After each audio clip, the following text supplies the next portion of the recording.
Zdravíme z Way My Life, takže tento rozhovor robíme za účelom, aby sme vám dali trošku odbornejšie informácie a taký hlbší pohľad do toho, do rozdielov rôznych typov tréningov.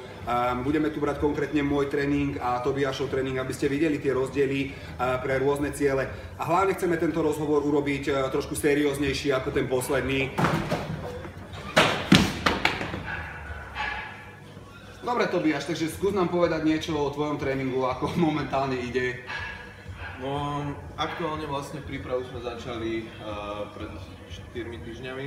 Aktuálne idem systémom 3+1 s tým, že v priebehu tých 3 dní vlastne rozdelím každú jednu partiu nejakým spôsobom aj spolu, ale aj oddelenie a vlastne jeden deň kardio oddychujem, ale aj v ten deň vlastne valím stále kardio, hej. Tým spôsobom, že vždy po tréningu mám nejaké hitko a kvázi ráno nálačno idem nejakých 30 až 40 minút, ako kedy. Samozrejme nie každý deň, ale stupňujeme to týždeň to týždeň, takže...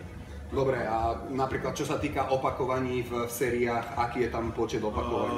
Opakovaní v sériách je kvázi klasická pyramída s tým, že menšia váha, zo začiatku začínam viacej opakovaniami, čím ide váha hore, tak opakovania idú nižšie a vlastne niekedy používame aj vlastne na konci nejakú takú jemnú pumpu na dokrvenie.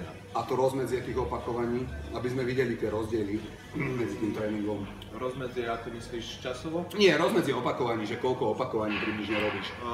Vždy začínam nejakým spôsobom zahrievacou sériou, či nejakých 12 až 15 opakovaní a potom to podsúvam napríklad 10, 8, 6, 6, 6. Vždy väčšinou sa snažím bať, alebo dávam taký najväčší dôraz na tie veľké váhy, pretože tú svalovinu chcem čo najviac udržať a tento typ tréningu, ktorý mi kvázi robo pripravil, mi sedí úplne ideálne. Dobre, super. Dobre, teraz by som chcel povedať niečo ja o svojom tréningu, aby ste videli ten rozdiel a vysvetlím vám aj trošku, prečo to tak je. V podstate rozdiel v našom tréningu je hlavne v tom počte opakovaní, preto som sa ťa na to pýtal, pretože napríklad ja nejdem do tých 15, 12, 10 opakovaní, jednoducho ja sa držím pri čo najťažších váhach a 5 je maximum opakovaní, ktoré ja budem kedy robiť a idem naozaj až na jedno opakovanie. Koľko ty tak mávaš priemerne prestávky medzi sériami? Priemerne mám maximálne, sa snažím. Už teraz, keď je nejakým spôsobom 4 týždne do súťaže, tak tie prestávky sa samozrejme znižujú a aktuálne sa snažím dodržiavať maximálne tých 50 sekúnd. No, toto je napríklad ďalší rozdiel, kdežto moje prestávky trvajú 5 minút napríklad, že ja si proste urobím ten ťažký set, kde idem tie 3 alebo jedno opakovanie a potom mám jednoducho 5 minút prestávku. Dôvod na to je veľmi jednoduchý. V podstate ja pri svojom tréningu využívam iný energetický systém ako Tobiáš. Ja využívam kreatínovo-fosfátový energetický systém, ktorý na to, aby som mohol ísť znova a zdvihnúť znova takú ťažkú váhu, potrebuje, aby tam prebehla chemická reakcia, aby sa oddelili molekuly fosfátu, nejdem do prílišných detailov, ale proste táto chemická reakcia trvá istý čas a minimum na toto sú 3 minúty. Tobiášov tréning je založený na tom, že on musí svoje svaly napumpovať krvou, aby sa tam doviezli živiny, aby ten sval jednoducho rástol. Preto, aby on udržal to napumpovanie, tie prestávky musia byť čo najkratšie.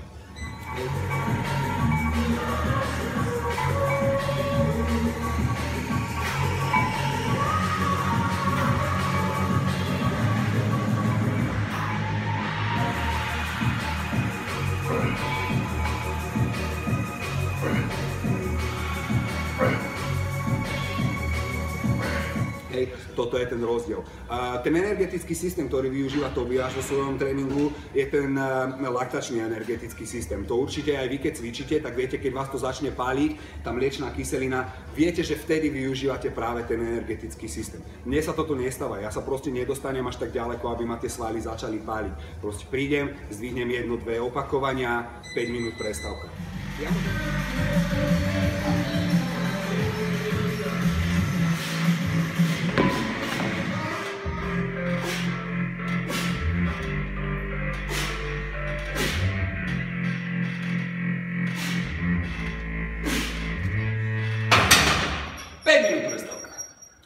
Takže napríklad ja môžem mať prestávky v tom tréningu aj 10 minútové, pretože ten môj stres, silový stres na tie svaly je akumulačný, to znamená, že sa mi stále napočítava, kdežto u teba je ten prípad úplne opačný, že ty proste musíš tie sety za sebou, aby si nestratil to napumpovanie v tých svaloch a aby to cvičenie malo pre teba ten efekt, ktorý má mať. ten rozdiel v tom tréningu je hlavne aj o tom, že ty cvičíš pre estetiku, aby to nejako vyzeralo. Mňa to vôbec nezaujíma momentálne, mne ide fakt čisto iba o tú brutálnu silu. Hej. Chcem sa ešte vrátiť k tým energetickým systémom. Máme 3, 2 sme už spomenuli, hej, ten kreatinovo-fosfátový a ten laktačný. Potom je tam ešte jeden, ktorý je ten aerobný energetický systém.